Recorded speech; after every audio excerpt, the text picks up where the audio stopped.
시작합시다. 네. 이렇게 찾을까요? 이렇게.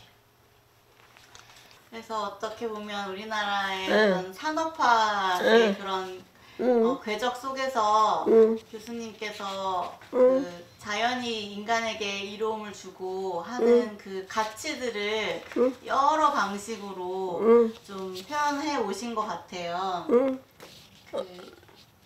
나는 텔레비를 보는데 귀가 나빠서 자막으로 나오는 그 다큐멘터리 중심으로 보면서 세계 여러 나라에서 얼마나 자연을 보존하고 하려고 하는 노력들 곳곳에 있잖아.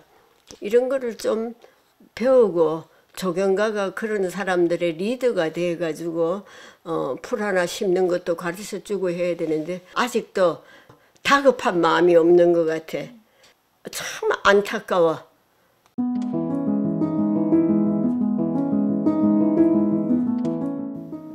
아주 어릴 때부터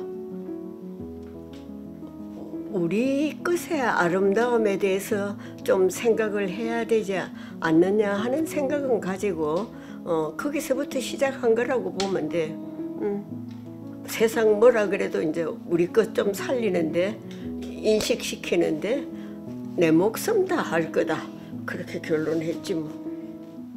우리가 아주 고대부터 했던 정원에 관련된 모든 문헌들을 찾기 시작했고 우리 전통 정원 혹은 우리나라 동양화나 시나 이런 데서 나왔던 우리 정원에 대한 아름다운 그림이라든가 이런 거를 어떻게 구현하는가를 공부하기 위해서 무지 노력을 하면서 제일 먼저 간 게 이제 중국부터 봐서 너무너무 다른 거야.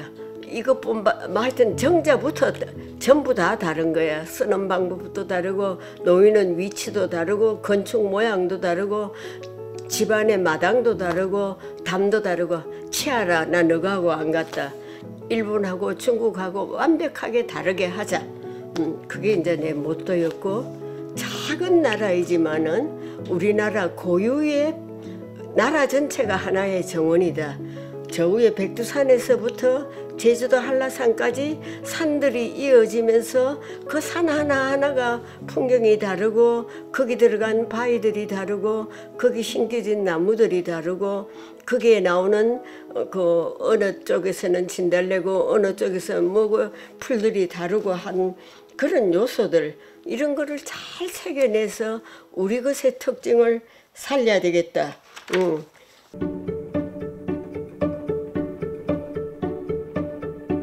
처음에 이제 선유도를 하게 됐을 경우에 직원들을 데리고 내가 이제 현상 설계가 나온 날 어쩔 수 없는 시대적으로 이렇게 변한 풍경을 이거를 최대한 입체적으로 이걸 잘 살려면 너무너무 좋은 생태공원이 될 수 있을 것 같다.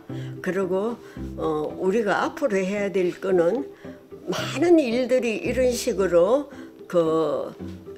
현대화되면서 거기에 한 시범 모델로서 한번 최선을 다해보자.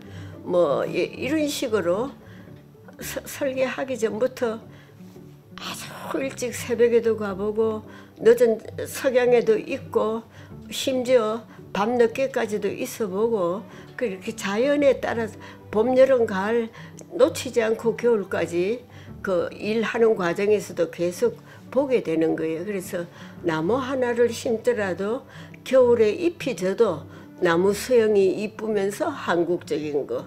뭐 그런 식으로 고민을 했지.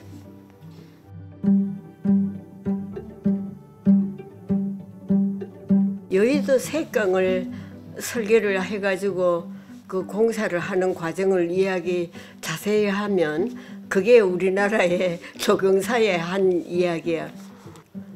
설계를 딱 시작하고 나서 제일 먼저 한 것이 이게 내 혼자서 잘났다고 이 설계를 했다가는 어떻게든 구설수는 나고 성공 못한다.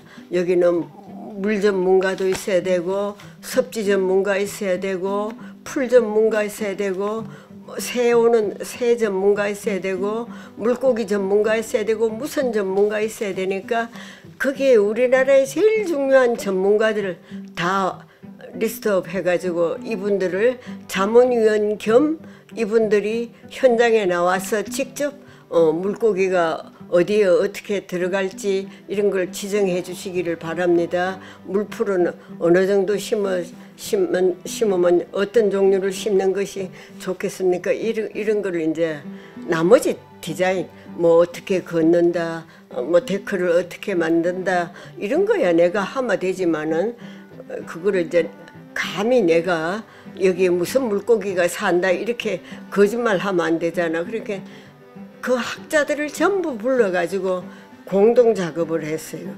만사를 위해서. 그리고 내 설계비 받은 거는 싸그리 몽땅 그분들 자문비로 다 들여버리고 그렇게 해서 참 재밌게 나비 전문가, 새 전문가, 곤충 전문가, 뭐 뱀 전문가, 뭐 별 사람 다 와서 왔다 갔다 하고 일을 했고 또 그렇게 하니까 효과가 또 나고 그렇게 해서 일을 하면서 그 섭지에 그렇게 집착을 한 이유가 우리나라는 이렇게 산과 하천과 바다와 이런 것이 연결되어 있기 때문에 어디든지 섭지가 많은데 이런 걸 가지고 어떻게 섭지를 보존하고 산림을 보존하느냐 아주 중요한 이야기예요. 이 이야기는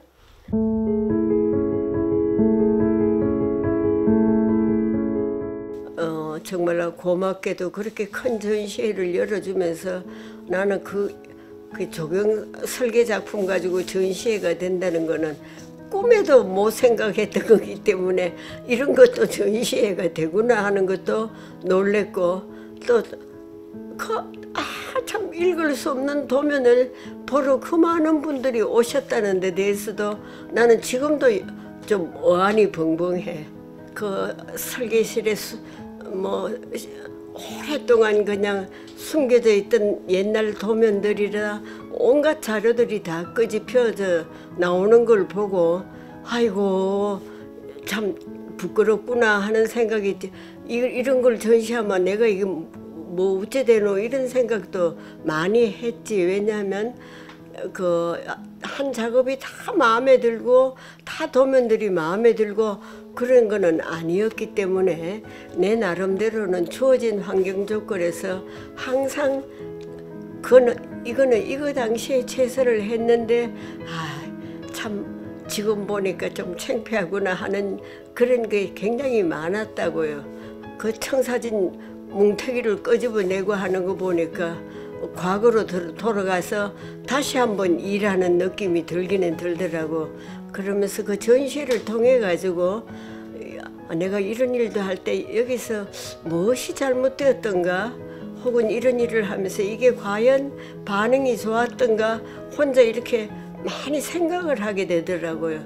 그게 잘했다 안 잘했다를 떠나서 한번 아주 초기에 했던 일부터 시간이 가면서 직원들은 어떻게 변하고 나는 또 어떻게 변하고 그 다음에 또 세상은 또 어떻게 변하고 고객은 어떻게 변했는가를 그거를 통해서 다 볼 수가 있었어요. 그리고 그래서 지금 베니스 얘기를 좀 해보려고 하는데 한국에서의 전시가 굉장히 많은 호응을 받아서 저희가 이제 베니스에 초청이 됐잖아요. 소회가 어떠신지.